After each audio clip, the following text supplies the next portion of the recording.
Hello and welcome to Voice of the Fat Mantis. I am He, and we are going to be breaking down the new trailer from Marvel, known as The Marvels.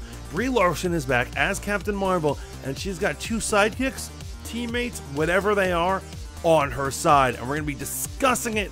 Now, I know how it looks and how I sound. I've actually been sick for a long while now. It's been ripping me up all week. Trailer popped out of nowhere, and I'm disheveled and I've beautified myself. I look like the Unabomber. So today's review is coming to you from the Unabomber. Now, before we get into the review, I would love it if you like this video, subscribe to this channel, ring the notification bell, left a fun comment, and keep tuning into Voice of the Fat Mantis so we can discuss all of this craziness.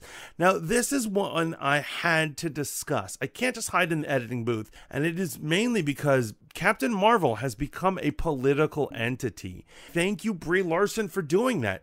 I kind of like Marvel movies because, like, I wanted to go in there and just watch, like, superheroes kick people's butts and the good guys win, and instead now we get to go to Captain Marvel, and instead of seeing a blonde chick use super strength to beat people up, we get to think about politics on my day off. So thank you for that, Brie Larson. And it's because of that we all have to discuss it, and it's because of that the internet is watching. They want to know where we stand, and it unfortunately is a political answer where we stand. I wish it wasn't like that. I wish they could just believe that people just have opinions and stuff. But before I hit the play button, which I know you all want me to, I just gotta address that this movie has so much writing on it. It's probably why there's been so many reshoots. It's been rescheduled 5 times. It can't just be a rinky-dink movie. It can't just be Ant-Man. You know, it's almost like one of those college classes where you only have 3 of tests the entire semester and they're going to average a ton out of it. If you fail your first one, you can't just pass the second one. You got to do exceptional to offset the bad points of the last one. Makes sense, right? And now I know what you're thinking. Mantis, she broke $1 billion on her first outing. That wasn't a fail. In a public relations stance, it was. And to prove this, this is why Kevin Feige and them kept removing her from cameo appearances. This is why they actually took a bunch of scenes and plot points that she was supposed to be in Endgame out of Endgame, because she had hit this unlikable phase because of the political stuff the actress Brie Larson was getting into. But other than that, let's have some fun and watch some Marvel, shall we? And here we go. I'm a warrior. I'm gonna win. Captain Rambo? What the hell are you doing? There are no stars in space. I'm gonna get you some readings, Fury. Hello? Space just looks like a closet.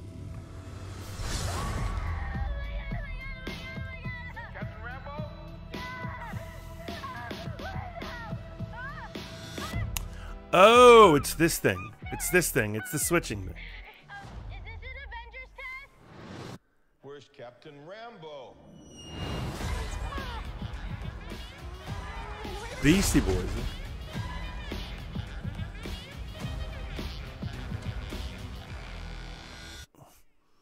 What the?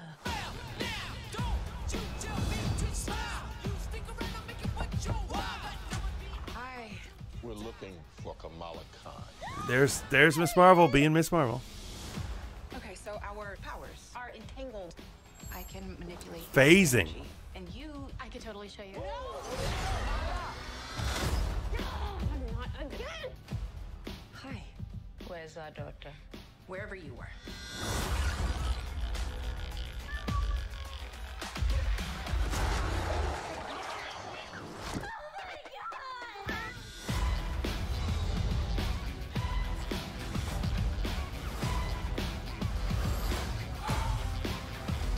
Oh, a Bollywood dance number. Okay.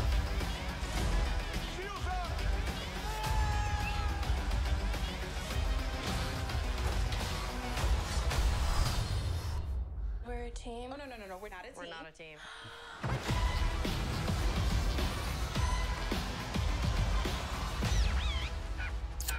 Okay, I'm not gonna front. I'm glad the trailer is over and that I don't have to actively watch it anymore. This is not great, and I'll tell you why. First, I want to point out that I actually like Brie Larson as an actress, and I'm fine with her as Captain Marvel. Actors say stupid things, and it's whatever. I find her charming. She's a good time. Here is what they did, and here's what they continuously do. Why is it that we cannot get a serious female superhero movie? Even say Black Widow, which should have definitely been a serious female superhero movie considering who she is. Black Widow's an assassin and was trained in some sort of secret Russian brainwashing cult. It was a foolish comedy about her family. And it seems like Marvel, this might be inadvertent, but it almost appears as if they're the biggest sexist of them all because they constantly put women in these silly situations. And this whole changing positions because their powers are quantumly entangled, it's loosely based off everything Rick Jones went through when he was the sidekick of Captain Marvel. They had to switch places. And I mean Marvel, the real Marvel. But it doesn't really seem like it's based on anything. A singing planet, a Bollywood dance number, shenanigan. It's actually kind of reminding me of Rise of the Silver Surfer. That was the Fantastic Four Part 2 in like 2000, maybe 6, maybe 7. It's a laughable movie where they keep switching powers. It's that kind of slapstick that I don't think that audiences appreciate. And I don't know why they don't get this simple formula. In a trailer, people want to know who their villain is. They want to see a clear image of their villain. They want to see their villain either say something badass or do something badass so that they know the stakes are high. And then they want to see the big budget action sequences. What can't you wait for? A highway fight scene, a space fight scene, maybe Captain Marvel fighting another cosmic being. And we didn't get any of that. We got kind of like very low budget fight scenes. We got the Bollywood dance number, and there seems to be no villain. And they do triple down on this whole, the girls are switching locations. Isn't that bizarre? The question I have is, why couldn't they make a movie where 3 epic superheroines meet up and save the universe from an evil force? The same way it would have been if it was men. The way Captain America, Thor, and Iron Man met up. Why can't it be that? Why does it have to be cake in the face, Keystone Cop silliness? And so really, I think they're the ones who are offensive. They need to find a way to make female superhero movies more serious, or we're just going to walk away from them. Another thing is I just wish they used source material more often, because actually Captain Marvel, when she was Miss Marvel, has plenty of great villains and plenty of great stories to vibe off of.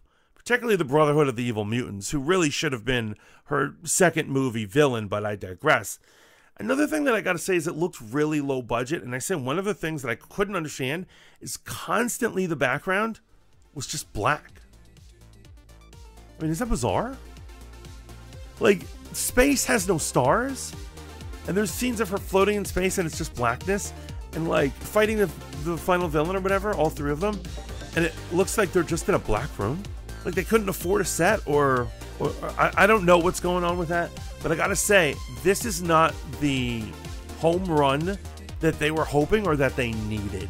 Now, maybe the movie's great, but I have an issue with the fact that they're not showing us this. I'm not super excited. I may have to skip this. But other than me just going on and on, what did you think of it? Please let me know down in the comments. Remember to like, share, and subscribe to Voice of the Fat Mantis. Leave me a comment, ring the notification bell, and until next time, ciao for now.